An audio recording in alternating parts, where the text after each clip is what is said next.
நீங்க எப்படி புரிஞ்சுக்கிறீங்க? தாவேக்காவுக்கான ஆப்ஷன்ஸ் என்ன? எந்தெந்த கட்சிகள் கூட்டணிக்கு வர வாய்ப்பு இருக்கு? நிறைய ஸ்பெகுலேஷன்ஸ் இருக்கு. காங்கிரஸ், தேமுதிக, ஒருவேளை இங்க எதுவும் அல்காரிதம் ஒர்க் அவுட் ஆகலைன்னா ஓபிஎஸ் அப்படின்லாம் நிறைய ஸ்பெகுலேஷன்ஸ். நீங்க 3 விருந்தினர்கள் பேசி எதுவும் கேட்டிருப்பீங்க. உங்களுடைய பார்வை என்ன? இல்ல, அதாவது காங்கிரஸ முக்கியத்துவப்படுத்தி அவரை எப்படியாவது விஜய் சைடுல தள்ளி விடணும் அப்படின்ற மாதிரியான ஒரு விஷயங்கள் தொடர்ந்து பேசப்பட்டு வரதை நான் பாக்குறேன். நானு 2009 ராகுல் காந்தியை விஜய் போய் சந்திச்ச போது விஜய் காங்கிரஸ்ன்னு ஒரு கட்டுரை எழுதிதான் எனக்கு ஞாபகம் இல்லை. ஆக்சுவலா அந்த சமயத்துல அவர் காங்கிரஸ்ல சேரதா இருந்தார். ஆக்சுவலா சேரல அவர் கடைசியில். அவரு எக்ஸாக்டா அது ஆகஸ்ட் எண்டுல 2009 அவர் சந்திச்சார். அதுக்கப்புறம் அவர் என்ன சொல்றாரு, 2011 தேர்தலுக்கு முன்னாடி தனி கட்சி ஆரம்பிப்பாருன்னு ஒரு ரூமர் கிளப்பி விட்டாங்க. அதுவும் ஆரம்பிக்கல. ஆனா இன்னொரு கன்வீனியன்டா நம்ம மறந்துடுறோம், 2014 தேர்தலுக்கு முன்னாடி மோடியை சந்திச்சார். மோடியை கோயம்புத்தூர்ல சந்திச்சார் விஜய். அதை நம்ம கன்வீனியன்டா மறந்துடுறோம். சோ மோடிய அரசியல்ல என்ன வேணா நடக்கலாம், எது வேணா நடக்கலாம் நம்ம பேசிட்டு இருக்கோம் இல்லையா. சோ விஜயே ஒரு கிளாரிட்டி இல்லாதான் இருக்காரு. முதல்ல ராகுல் காந்தியை சந்திச்சார், அப்புறம் மோடியை சந்திச்சார். இப்ப இருக்கிற நிலையில ராகுல் காந்தி விஜயோட எல்லாம் விஜய் ராகுல் காந்தியோட ஒரு கூட்டணி அமைக்கிறது அல்லது காங்கிரஸோட ஒரு கூட்டணி அமைக்கிறதுன்ற விஷயங்கள் கண்டிப்பாக ஒரு பெரிய ஒரு பேசு பொருளாக மாறி இருக்கிறது என்பதில் எந்த விதமான சந்தேகமும் கிடையாது. ஆனால் அடிப்படையான விஷயம் என்னவென்றால், காங்கிரஸை பொறுத்த மட்டும் அவங்க தேர்தல் திமுகவோட 4 தேர்தலாக அவங்க தொடர்ந்து கூட்டணியில் இருக்காங்க. ஒரு வெற்றியை பார்த்துட்டு இருக்காங்க அவங்க. அவர்கள் திமுகவோட கொள்கை அளவுல ஒன்றுபட்டு இருக்காங்க. இன்னைக்கு கூட பீகார்ல எஸ்ஐஆருக்கு யாத்திரை போறாரு ராகுல், அதுல போய் கலந்துக்கிறார். ஆனா எஸ்ஐஆரை பத்தி என்ன சொல்றாரு விஜய்? அதை பத்தி ஒரு ஒரு கடுமையான தீர்மானம் எதுவுமே கிடையாது. அதாவது ஒழுங்கா நடக்கணும்ன்ற மாதிரி சொல்றாரே தவிர பீகார்ல நடக்கிற எஸ்ஐஆரை பத்தி ஒரு கடுமையான தீர்மானம் கூட கிடையாது. ராகுல் விஜய் ராகுலோடைய போய் சேர்ந்துருவாரு, காங்கிரஸோட கூட்டணி அமைப்பார் அப்படின்றது தமிழ்நாடு காங்கிரஸ்ல இருக்கிற சிலர் விஜயை பயன்படுத்திக் கொண்டு திமுகவில் அதிகமான எண்ணிக்கையில் சீட்டு வாங்குவதற்கான ஒரு விஷயமா இதை கலைப்பூர்றாங்க நான் பாக்குறேன். ஒரு பேர வலிமைக்காக இது சொல்லப்படக்கூடியது அப்படின்றீங்க. இப்போ திருச்சி வேலுச்சாமி அமைச்சர் பதவி கேட்கிறாரு அப்படின்னு சொல்றது.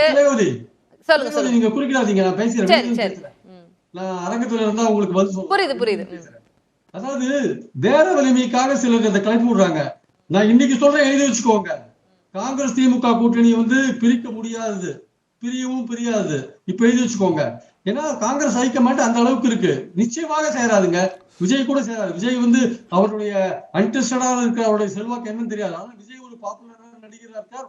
அவருக்கு பிரம்மாண்டமான கூட்டம் மதுரையில குடித்து, விக்கிரவாண்டியில குடித்து எல்லாமே கரெக்ட். ஆனால் காங்கிரஸ் கட்சி வருகின்ற தேர்தலில் கண்டிப்பாக விஜயோட எந்த விதமான கூட்டணியும் அமைக்காது.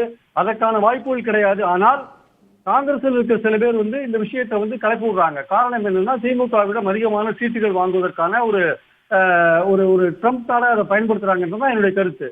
கமிங் பேக் டு ஓபிஎஸ் பாத்தீங்கன்னா, ஓபிஎஸ்க்கான வாய்ப்புகள் எப்படி இருக்கு அப்படின்னு பாத்தீங்கன்னா நிச்சயமாக ஓபிஎஸ் உடைய இந்த எலெக்ஷன்ஸ்ல ஓபிஎஸ் ஓட குறி என்னங்க? ஆக்சுவலா அவர் யூபிஎஸ் கண்டிப்பா அதிமுக அவர் சேர்க்கவே போறது இல்லைங்க. பிஜேபியை நம்பி இனிமேலும் ஓபிஎஸ் தன்னுடைய வாழ்க்கையை வீழடிக்க கூடாது. பாஜகவை நம்பி இனிமேலும் ஓபிஎஸ் தனது அரசியல் வாழ்க்கையை வீழடிக்க கூடாது என்பதுதான் அவர் கற்றுக்கொள்ள வேண்டிய பாடம். அதை விட்டுட்டு தொடர்ந்து பாஜக எங்களுக்கு ஹெல்ப் பண்ணும், பாஜக எங்களுக்கு ஹெல்ப் பண்ணும். பாஜக நம்பிதான் மோசம் போய் உட்கார்ந்து இருக்கீங்களா? திருப்பி பாஜக நம்பி என்ன பண்ண போறீங்க? சோ ஓபிஎஸ் உடைய முக்கியமான குறி இந்த வாட்டி என்னன்னா, இபிஎஸ்ஐ வீழ்த்த வேண்டும். அப்ப இபிஎஸ்ஐ வீழ்த்தது யாரு? இபிஎஸ்ஐ வலிமையாக வீழ்த்தக்கூடிய அளவில் இருப்பது யாரு? திமுக. அப்ப திமுக கூட்டு சேர்ந்தா பிரச்சனை வரும். ஓபிஎஸ்ல இருக்கிறவங்க நம்ம எப்படி திமுக சேரலாம், நமக்கு திமுக தீய சக்தியாச்சே, திமுக நமக்கு எதிரியாச்சே, அதோட சேர முடியுமானா அதற்கான வாய்ப்புகள் ரொம்ப ரொம்ப குறைவு. சேருவதற்கு மாதிரியான ஒரு தோற்றம் தெரிஞ்சா கூட வாய்ப்பு குறைவு. ஆனால் ஓபிஎஸ் இந்த எலெக்ஷன் நோக்கமே இபிஎஸ் எப்படியாவது தோக்கடிக்கணும், அதிமுகவை வீழ்த்த வேண்டும். ஆனா ஒன்றுபட்ட அதிமுகவுக்கு இபிஎஸ் ஒத்துக்க மாட்டேன்றாரு, இவர்களையும் அவர் சேர்க்க மாட்டேன்றாரு. பாஜகவும் இவர்களை சேர்க்க போறது இல்ல. ஏன்னா பாஜக இபிஎஸ் தான் நம்பும். ஏன்னா அவர் தான் ஆர்கனைசேஷன், அவர் தான் வச்சிருக்காரு. அதனால இபிஎஸ் பாஜகவை நம்பியிருந்தா அது இலவு காத்த கிளியா மாறிடுவது ஆக்சுவலா. அதனால ஓபிஎஸ் ஒரு முடிவெடுக்க வேண்டிய கட்டாயத்தில் இருக்காரு ஒரு ஓபிஎஸ். நான் அங்க உங்களை நிறுத்துறேன். நான் மறுபடியும் உங்ககிட்ட வரேன். திரு துரைக்கரன், அதற்கான பதில். ஓபிஎஸ் இன்னும் நம்பிக்கிட்டு இருந்தா பாஜக சேர்த்து வைப்பாங்க இந்த மாதிரி ஒன்றுபட்ட அதிமுகவுக்காக அப்படின்லாம் யோசிச்சா அவரு அரசியல் வாழ்க்கை வீணா போயிடும் அப்படின்றாரு. இலவு காத்த கிளி இலவு காத்த கிளி அண்ணன் சொல்றாரு. அதாவது பாரதிய ஜனதா கட்சிக்கும் தமிழ்நாட்டில் இன்று அதிமுகவை வழிநடத்துகிற திரு எடப்பாடி பழனிசாமிக்கும் 2026 தேர்தல் களத்தில் திராவிட முன்னேற்ற கழக அணியை வீழ்த்த வேண்டுமென்றால் இந்த ஒன்றிணைப்பு ஒற்றுமை அவசியம்.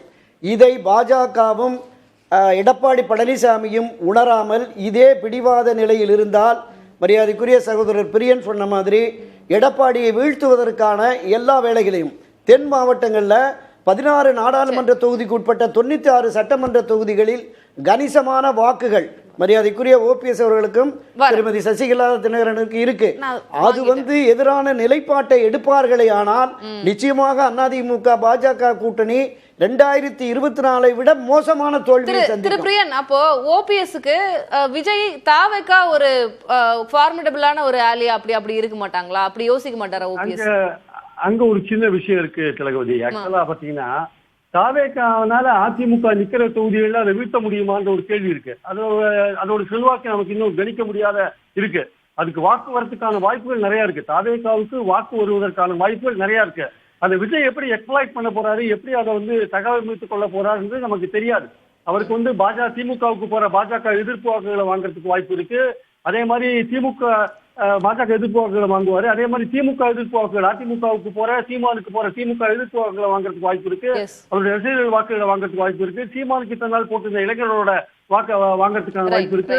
ஒரு மாற்றம் வேண்டும் என்று சொல்லுகிற நடுநிலையாளர்கள் போடுற வாக்குகளை வாங்குறதுக்கான வாய்ப்பு இருக்கு. எனக்கு தெரிஞ்சு அவர் 360 அவர் வாக்கு வருவதற்கான வாய்ப்புகளை வச்சிருக்காரு. ஆனால் அவருடைய அரசியல் செயல்பாடுகள் எப்படி இருக்கின்றன, இனிமேல் அவர் எப்படி வடிவமைத்துக் கொள்ள போகிறார், எப்படி அப்படின்னு பார்க்கணும். ஏன்னா எந்த கட்சிகளுக்கும் அவர் மீது இப்ப நம்பிக்கை இல்லை. அதனாலதான் யாருமே போய் அங்க சேர மாட்டேன்றாங்க. ஒருவேளை தேர்தல் நெருக்கத்துல யாராவது எந்த கட்சிகளாவது சின்ன கட்சிகளாவது அவர் கூட போறதுக்கான வாய்ப்பு இருக்கலாம். இப்போ இன்னைக்கு இருக்கிற சூழல்ல எந்த கட்சியும் அவர் கூட போறதுக்கான ஒரு ஆவலை தெரிவிக்காத. ஓபிஎஸ் என்ன நினைப்பாருன்னு நான் கேக்குறேன் திரு பிரியன். தாவேக்கா பொறுத்த வரைக்கும் இப்ப அவருக்கான ஆப்ஷன் என்ன இருக்கு? தனி கட்சி அப்படின்றாங்க. நீங்க சொல்றீங்க இபிஎஸ் பாஜகவோட இனிமேல் போனாருன்னா அவர் அரசியல் எதிர்காலமே வீணா போயிடும். அப்ப என்ன ஆப்ஷன் இருக்கு? உண்மையிலேயே ஓபிஎஸ் பொறுத்த மட்டும் அவருக்கு திமுகவை வீழ்த்துவது அவருடைய முதல் கணக்கு கிடையாதுங்க. அவருடைய முதல் கணக்கு என்பது ஒற்றுமையை விரும்பாத சுயநலமாக செயல்படுகின்ற இபிஎஸ்ஐ வீழ்த்துவது. அதுதான் முக்கியமா இருக்கும். அப்பதான் கட்சி அவர் கையில வரும். அவர் அதிமுக அரசியல் நீடிக்கணும்னு அந்த கட்சி அவர்கிட்ட வரணும்னா இபிஎஸ்ஐ வீழ்த்தி ஆகணும். தாவேக்காவோட போனா இபிஎஸ் வீழ்த்தணும்ன்ற அவரோட நோக்கம் நிறைவேறும் தானே? அப்படியாகதா? நிறைவேறுமாறு சந்தேகம். ஏன்னா தாவேக்கானால அதிமுக தோற்கடிக்க முடியுமா என்பது சந்தேகம். அப்போ அதிமுகவை நேருக்கு நேர் பல தொகுதிகளில் சந்திக்கக்கூடிய ஒரே வாய்ப்பு திமுகவுக்கு தான் இருக்கு. அப்ப திமுகவோட அவர் தேர்வாரா அப்படின்னா அங்கதான் வெயிட் பண்ணி பாக்கணுங்க. ஏன்னா இது முக்கியமான இடம் இது ஆக்சுவலா. ஏன்னா இவர் திமுகவோட ஒரு கூட்டணிக்கு போறதுன்றது அவருடைய அரசியல் வாழ்க்கையில ஒரு முக்கியமான திருப்பு முறையா இருக்கும். அது ஆக்சுவலா எப்படி எடுக்க போறார்? ஏன்னா திமுகவை ஆட்சியை அகற்றுவது என்பது ஓபிஎஸ் முக்கிய குறிக்கோளாக இருக்க முடியாது. இந்த தேர்தலை பொறுத்த மட்டும் இபிஎஸ்ஐ அவரை வீழ்த்துவது என்பதுதான் முக்கிய குறிக்கோளாக இருக்க முடியும். அதற்கான வாய்ப்பு திமுகவோடு இணைந்தால் நடக்கும். ஆனால் அந்த இடத்துல இணையிற விஷயத்தை அவர் கையாளுவாரா என்பது இன்னும் ஒரு கேள்விக்குறியான ஒரு விஷயமா பாக்குறேன். ஆனால் பாஜகவை நம்பி அவர் தன்னை இபிஎஸோட தங்களை இணைத்து வைத்து விடுவார் என்று ஓபிஎஸ் இன்னும் நினைத்துக் கொண்டிருப்பாரே. ஆனால் அதற்கான வாய்ப்புகள் கண்டிப்பாக கிடையாது. ஏன்னா இபிஎஸ் திருப்பி வரேன். திரு ராம்கி, காங்கிரஸ் இந்த மாதிரி திமுக கூட்டணியில இருந்து விலகி போவதற்கான வாய்ப்பு இல்ல. இது அவங்களா உள்ள கிளப்புற ஒரு விஷயம். திரு துரைக்கரன் அவர்கள் சொன்ன மாதிரி திருச்சி வேலுசாமி போன்றவர்கள், அதே போல காங்கிரஸ் இன்னும் ஒரு சில முக்கியஸ்தர்கள்லாம் 2 அமைச்சர் பதவி கேட்கறாங்க, துணை முதலமைச்சர் பதவி கேட்கறாங்க. இது எல்லாமே பேர வலிமையை கூட்டுவதற்கு, அது திமுகவோட அவங்க நெகோசியேட் பண்றதுக்கான ஒரு வாய்ப்பா விஜயை பயன்படுத்திக்கிறாங்க அப்படின்றது. காங்கிரஸ் மட்டும் இல்ல, தேமுதிக எல்லா கட்சிகளுமே இது ட்ரம்ப் கார்டா தான் யூஸ் பண்ணுவாங்க. அதற்கு தான் ஒரு வாய்ப்பை கொடுத்துருக்காரு விஜய். என்னுடைய தலைமையில் ஒரு கூட்டணி, ஒரு மக்கள் நல கூட்டணி 2.0 சொல்றது, இப்படி ஒரு இடம் இருக்கு, இதை வைத்து நீங்க என்ன வேணாலும் பேரம் பேசுங்கன்னு ஒரு வாய்ப்பை கொடுத்து அந்த வாய்ப்பை அவங்க பயன்படுத்திக் கொள்வார்கள். அது நடக்க தான் போகுது. எல்லா கட்சிகளும், காங்கிரஸ் மட்டும் எல்லா கட்சியும் செய்ய தான் போகிறது.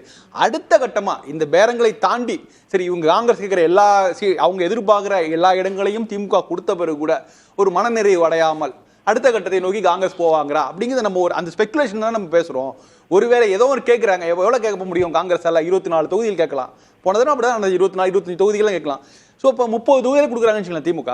அதை தாண்டி அதோட திருப்திப்படுத்திட்டு இருப்பாங்க. இல்லை அதை தாண்டி எங்களுக்கு வேறு வேணும், இப்போ துணை முதல்வர் பதவி வேணும் எங்களுக்கு, ஏன்னா 2006 நாங்கள் அதை மிஸ் பண்ணிட்டோம், இப்போ அடுத்து வர ஆட்சி எப்படியும் கூட்டணி ஆட்சியாக தான் இருக்கணும். அது ஆல்மோஸ்ட் எல்லாம் கன்ஃபார்மாக எல்லாரும் சொல்லிட்டு விஷயம் தான். யார் வந்தாலும் கூட்டணி ஆட்சி வர்றதுக்கான அனைத்து வாய்ப்புகள் இருக்குங்கும் போது அந்த இடத்துல நாம ஏன் இருக்கக்கூடாது? அப்படி இருந்தனா ஒருவேளை காங்கிரஸ் ஆட்சியில் பங்கேற்று யாராவது காங்கிரஸ் சார்பில் துணை முதல்வர் வந்தாங்கன்னா அவங்களுக்கு 2029 பெரிய அளவு கை கொடுக்கும்.